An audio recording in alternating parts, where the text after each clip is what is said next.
So beautiful souls, क्या यूं आपके साथ कभी घटता है? क्या आपको मन की बातें कोई अजनबी बताना अचानक से शुरू कर देता है?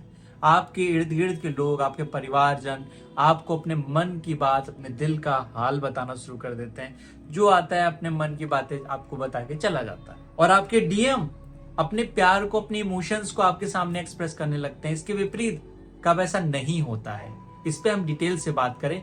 अगर हो रहा है या नहीं हो रहा है, इस चीज को कैसे बैलेंस करते हैं अगर सेपरेशन चल रहा है। ये वीडियो बहुत इंपॉर्टेंट है जिन भी लोगों को ट्विन फ्लेम जर्नी में है, जिन भी लोगों को हीलिंग के प्रोसेस में है, अपनी इनर वर्क कर रहे हैं। बहुत इंपॉर्टेंट है। शिव पुराण से एक दास्तान को भी आपको बताने वाला हूं। जल्दी से वीडियो को शुरू करते हैं। अगर आप मुझे पहली बार देख रहे हैं, चैनल को सब्सक्राइब के साथ बेल आइकन अवश्य ही क्लिक कर लें। तो दोस्तों, सबसे पहले हम शिव पुराण की उस प्रसंग पे ही आ जाते हैं जिसमें इस घटना का पूर्ण रूप से वर्णन किया गया है, जब शिव और पार्वती का विवाह हो गया है। और उसमें पूर्व की कहानी भी वर्णित की गई है, जैसे कि जब सती के साथ भोलेनाथ का विवाह होता है। भोलेनाथ अपनी सारी बातों को नहीं बताते हैं माँ सती से, और इसके साथ ही जब माँ सती आत्मदाह कर लेती हैं, उनका पुनर्जन्म होता है हिमपुत्री के रूप में, माँ पार्वती के रूप में। तब वो यूनियन अल्टीमेट यूनियन है, वो शिव और शक्ति का संबंध एक अल्टीमेट फॉर्म में है। वहां पे वो संयोग, वो ट्विन फ्लेम रिलेशन अपने हाईएस्ट फॉर्म पे है। उसी से जीवन बन रहा है, उसी से गणेश की उत्पत्ति हो रही है, शुभ की उत्पत्ति हो रही है। उसका बहुत डिटेल से वर्णन किया गया है। एक्सप्रेशंस के लिए बहुत जरूरी है, जो सुन रहा है व्यक्ति, वो पहला पॉइंट है। इससे आप ये भी जान जाएंगे, अगर लोग आपके पास अपनी भावनाओं को एक्सप्रेस करने आते हैं तो ये कोई डाउन वाली बात नहीं है, ये बहुत अच्छी बात है। और ऐसा जिन लोगों के साथ भी हो रहा है वो बहुत लकी है, वो एक लाइट वर्कर, अब मास्टर सोल हो सकते हैं।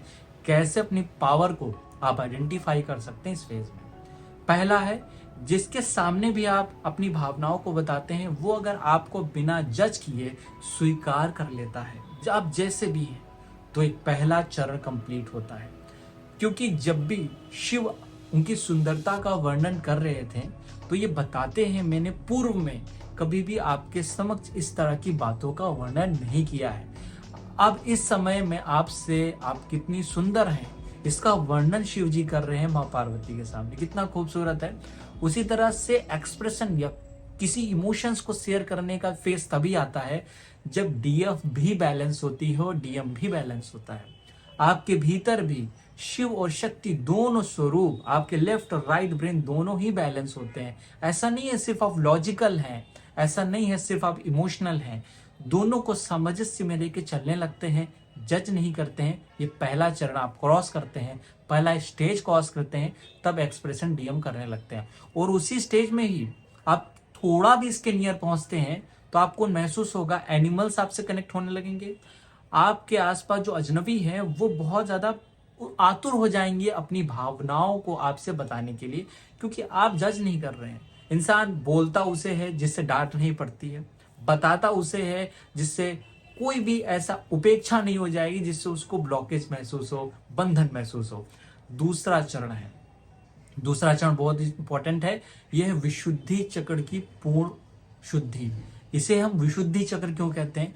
क्योंकि जब आपका विशुद्धि चक्र हील होता है तो आप अपनी बातों को एक्सप्रेस करने लगते हैं। अगर डीएम के भीतर विशुद्धि चक्र हील नहीं है, उनकी अंडरस्टैंडिंग, क्योंकि ये आत्म शरीर है, विशुद्धि चक्र जब जागृत होता है तो आपको आत्म ज्ञान प्राप्त होता है, अपने बारे में एक राइट इंफॉर्मेशन प्राप्त होती है। और जब भी डीएम का ये चक्र ओपन होता है तो आपसे वो एक्सप्रेस करते हैं। केवल इतना ही नहीं है ये, अगर आपका विशुद्धि चक्र, आपका थ्रॉट चक्र एक्टिवेट है, बैलेंस्ड है, तो आपके सामने भी लोग आएंगे अपनी बातों को बताने के लिए, क्योंकि वो जानते हैं आप विशुद्धि चक्र के माध्यम से एक राइट सोल्यूशन देने वाले हैं, एक उचित उत्तर देने वाले हैं। ये बहुत इंपॉर्टेंट है। अगर आपका विशुद्धि चक्र ठीक है तो आप कहीं ना कहीं बेहतर तरीके से लोगों को बता सकते हैं किसी भी प्रॉब्लम का सोल्यूशन। अक्सर लोग बताते कब है अपनी प्रॉब्लम्स को? जब उनको पता है कि सामने वाला एक बेहतर उत्तर देगा, वो हमको क्रिटिसाइज नहीं करेगा, हमको पीछे नहीं ढकेलेगा, ये हमको ये नहीं बोलेगा कि आप पिछड़े हुए हैं, आप ये चीज समझ नहीं पा रहे हैं। इसी स्थिति में वो बताता है। तृतीय चरण पे हम आ जाते हैं। तृतीय चरण में आप कहीं ना कहीं वाइब्रेशंस हाई रहेगी, किस दोनों की। आप अगर बता रहे हैं किसी को, तो अगर आपकी वाइब्रेशंस बहुत लो है, क्योंकि ऊर्जा सदैव हायर से लोअर की तरफ जाती है, गति करती है। ऊर्जा हमेशा हायर फॉर्म से लोअर फॉर्म की तरफ जाती है। अगर आपकी वाइब्रेशंस लो है तो हमेशा आप हायर वाइब्रेशन के लोगों को ढूंढते हैं, और जैसे ही दिखता है उससे आप कनेक्शंस कर लेते हैं। आपको चाहे वो जानते हो, उससे परिचय हो या फिर ना हो, आपके सामने वो जैसे ही आएगा आप उससे दिल का हाल बताएंगे ही बताएंगे, चाहे वो आपकी डीएफ क्यों ना हो, चाहे वो आपकी डीएम क्यों ना हो। अगर आप जानते हैं कि आपका जो स्टेज है, मेंटल स्टेज है, इमोशनल स्टेज है, टेम्परामेंट है, सामने वाले की वाइब्रेशन बहुत हाई है, उस चीज को वो समझ सकता है, तो आप ऑटोमेटिकली सामने वाले से एक्सप्रेस कर देते हैं। और ये आई कांटेक्ट के माध्यम से भी होता है। फोर्थ पॉइंट भी यही है, आई कांटेक्ट। एक्चुअली जो मास्टर सोल्स होती हैं, ट्विन फ्लेम्स होते हैं, वो मास्टर सोल हैं, वो हीलर्स हैं, वो लाइट वर्कर्स हैं। वो किसी ना किसी तरह से अकल्ट साइंसेस को अगर सीख लेते हैं, लाइक एस्ट्रोलॉजी, टैरो या reiki, any kind of psychic healing, तो वो लोगों से इजिली कनेक्ट हो पाते हैं। वो एक एम्पैथ होते हैं, वो सेंसिटिव होते हैं। अगर आप सेंसिटिव हैं तो डेफिनेटली सामने वाला आपकी कहीं ना कहीं बात करेगा, आपके बारे में जानना चाहेगा, आपसे कुछ ना कुछ दिल का हाल बताना चाहेगा। अगर ये स्टेज क्रिएट हो रही है, तभी भी आपके डीएम आपको एक्सप्रेस करते हैं। कई बार पहले की 3 स्टेजेस पूरी नहीं हो पाती हैं, इस वजह से सेंसिटिव तो आप बहुत हैं, लेकिन वो फिर भी नहीं आपके सामने अपने प्यार का इजहार कर रहे हैं, या फिर वो मानते नहीं हैं कि वो इस ट्विन फ्लेम जर्नी में है। क्योंकि आपको बिना कैटेगराइजेशन ऑब्जर्व करके चीजों को आगे से ले जाना होता है। इसके लिए न्यू ईयर में मैं 1-2 तारीख को हायर फॉर्म का मेडिटेशन कराने वाला हूँ। ट्विन फ्लेम्स के लिए है, सभी लोग वो मेडिटेशन ज्वाइन कर सकते हैं, जो कि फ्री होगा। लाइव प्रिपरेशन ऐप डाउनलोड कर लीजिए, नीचे लिंक दिया हो वहां से। अदरवाइज टेलीग्राम पे चले जाइए, वहां पर आपको डेफिनेटली लिंक दिया होगा, डाउनलोड करके वहां से भी लाइव फ्री कर सकते हैं। साथ में यूट्यूब लाइव आएगा, यहाँ से भी आप ज्वाइन कर सकते हैं। अगर आपको लिंक नहीं मिले तो ऐप पे आपको अभी भी लिंक दिया है, वहां जाके ज्वाइन कर सकते हैं। तो दोस्तों, बैक टू द टॉपिक।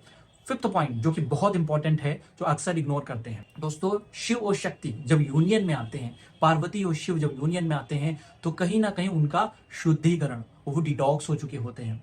अगर आपके हॉरोस्कोप में कोई प्रॉब्लम है, अगर आपकी एनर्जीज हील नहीं है, आपका कहीं पे भी प्रॉब्लम है, वो आपके कर्मा है, वो आपका प्रारब्ध है, वो हील नहीं है, तभी भी अब इसको बहुत छोटे से एग्जांपल से समझ सकते हैं। भगवान काल भैरव का जो वाहन होता है वो एक डॉग होता है, कुत्ता होता है। वो क्यों? क्योंकि वो सभी डार्क एंटिटीज को देख सकता है, और वो देखिए लोगों को, कुछ खास लोगों को भौंकता है, कुछ खास लोगों को दौड़ाता भी है।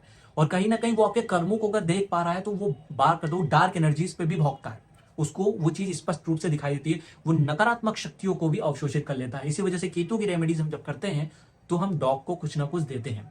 उसी प्रकार से हम यहाँ शिव के उस स्वरूप को प्राप्त कर रहे हैं, मतलब डार्क एनर्जीज को हम अगर इन्फ्लुएंस हैं, तभी भी कहीं ना कहीं हम इन चीजों को प्राप्त नहीं कर पाते हैं, इन चीजों को एक्सप्रेस नहीं कर पाते हैं। आपके डीएम या आप खुद डार्क एनर्जीज से, ब्लैक मैजिक से या किसी प्रकार से बांधे हुए, चाहे मारण हो, चाहे मोहन हो, किसी भी प्रकार का डार्क एनर्जीज है या ब्लैक मैजिक है, तब भी आप अपनी एनर्जीज को एक्सप्रेस नहीं कर पाते हैं। डॉग का मैंने एग्जांपल इसी वजह से दिया है, क्योंकि डॉग नेगेटिव एनर्जीज को, कर्मों को देख लेता है, इसी वजह से वो आप पे भौंकता भी है। जिन भी लोगों के कुछ खास कर्म उनको दिखाई देता है, उसको दिखाई देता है, वो आप पे भौंकता है। उसी तरह आपके जब तक कुछ पास्ट लाइफ कर्मा, कुछ ब्लॉकेजेस हैं, तो आप अपने इमोशंस को चाहकर भी नहीं एक्सप्रेस कर पाएंगे। चीजें आते हुए भी आप इम्प्लीमेंट नहीं कर पाएंगे। इसी वजह implementation of knowledge is power. आप जब किसी चीज को अप्लाई करते हैं तो वो शक्ति है।